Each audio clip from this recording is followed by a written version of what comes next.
If you've owned an RV for over 10 minutes, something's already broke. But don't worry, there's a whole group of people online ready to give you advice, terrible advice.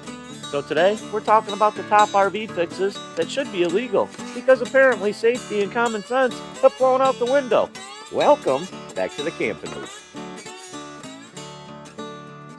Before we get into this video, quick shout out to the 17,000 of you that have hit the button. Yeah, you. I see you out there doing your questionable repairs, nodding along like, yep, guilty as charged. If you've ever duct taped a cabinet, zip tied a wire, or stared at your black tank wondering if it's going to explode, this one's for you.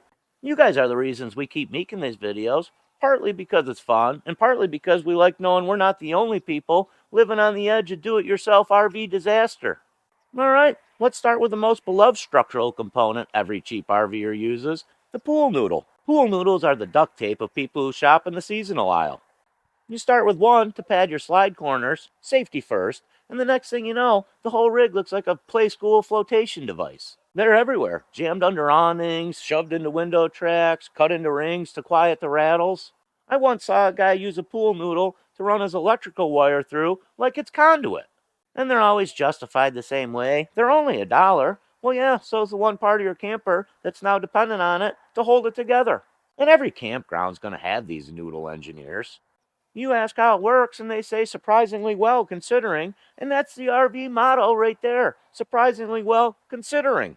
Now, I'm not saying obviously these aren't going to work well to stop you from bumping your head, but if you're using one to try to keep a seal shut or water out of a window, you're asking for trouble. Second item on our list, Flex Seal. It's like an RV do-it-yourselfer security blanket.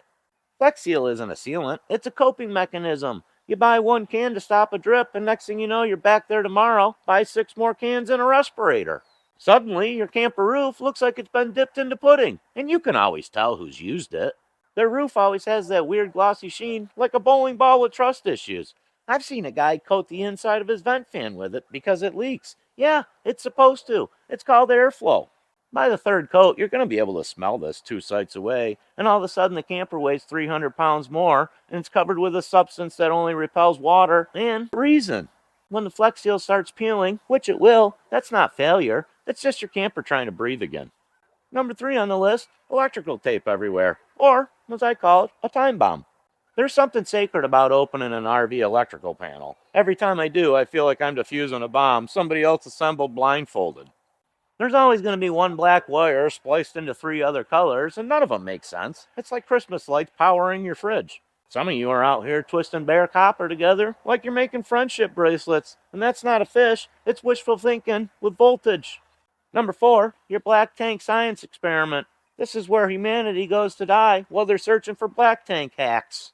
And everybody's got the magic formula. Oh, I just pour a bag of ice down there and it scrubs the inside as I drive.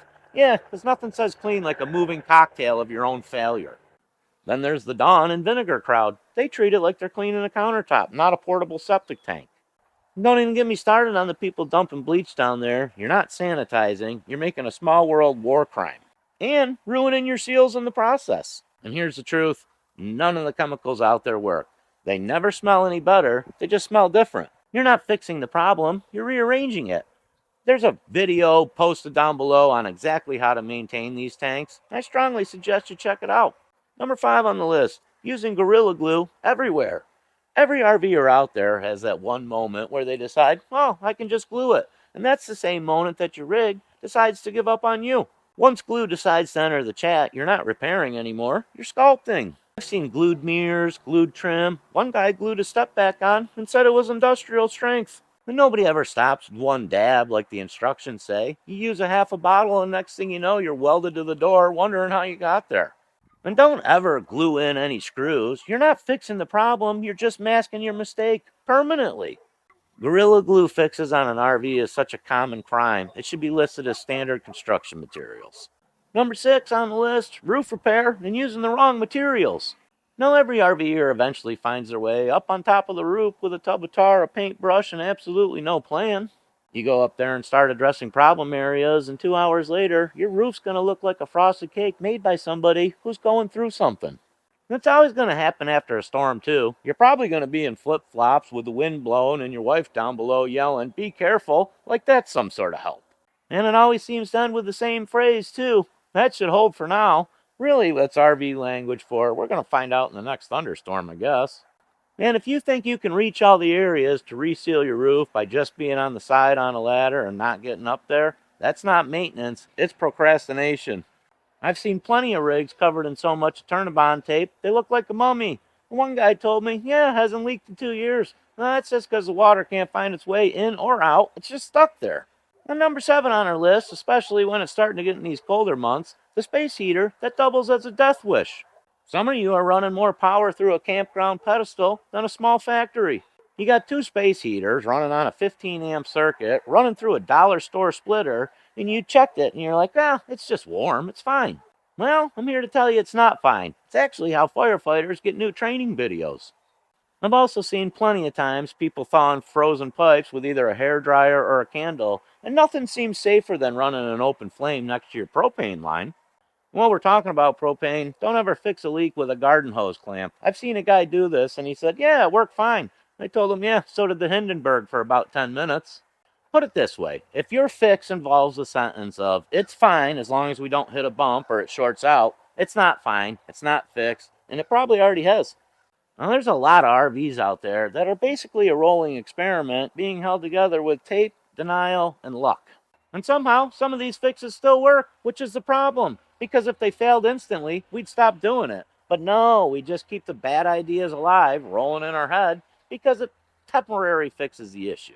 And obviously, the truth is that none of these repairs are technically illegal, but they should come with a warning label that says, don't tell a real technician about this. At the end of the day, RVing isn't about fixing things right, it's about fixing things enough. And it's holding, for now, until the next pothole.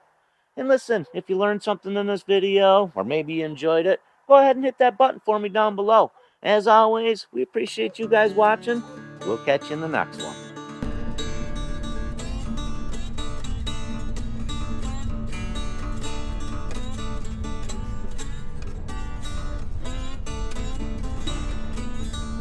We're at 146 on the shuttle right now.